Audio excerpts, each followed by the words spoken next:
Not until she saw the man kneel and kowtow repeatedly, even willing to cut off ties with the royal family just to marry her, did the woman still not understand why he would go to such lengths for her. Little did she know that the man was actually someone who had been reborn. He had secretly loved the girl for many years, but because he had injured his leg since childhood and was disabled, he had never dared to express his feelings. He could only watch helplessly. She married the crown prince and became the crown princess. However, the crown prince had always been cold and unfeeling.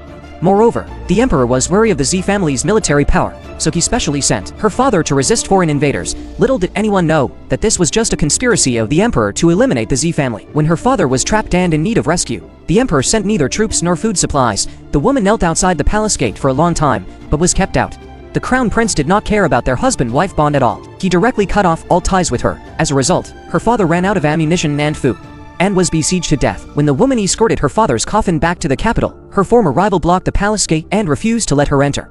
It was only because he had once offered a large sum of money to marry the girl, but been rejected, so he wanted to take this opportunity to take revenge on her.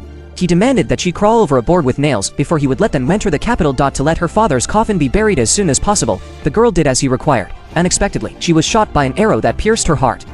The emperor used a trumped-up charge to sentence her entire family to death. The man her rival thought she was doomed, so he told her the truth with a sarcastic look on his face. Only then did the girl realize that all this was the emperor's conspiracy. It was ridiculous. Her father had been a soldier all his life, defending the territory until his death, but in the end, because of the emperor's wariness, he was framed with the crime of treason. She reached out, pulled the sword from her body, and with a leap, stabbed the sword into the man's chest. Even before her death, the woman was still unwilling. Outside, foreign enemies were eyeing the country covetously. Inside, local princes were acting on their own. Only the Z family stood firm on the border, yet the entire family was wiped out because of the emperor's wariness. At the same time, the man, the reborn one, risked his own life to beg the crown prince to spare the woman. But he never expected that after seeing the Z family's downfall, the crown prince had already started preparing for his new wedding. In the end, the man died an unnatural death. And at this moment, the woman was also thrown into an ice lake. Perhaps even heaven could not bear to see their tragic fate. The water fairy offered to help them reverse their destiny. When the girl opened her eyes again, she found herself back on the day her father set off for the military campaign. She hurried to the outside of the palace gate. She clearly knew that her father would never return once he left this time. She had wanted to speak up to stop her father from going to war, but the emperor was by his side, and her father did not give her a chance to speak.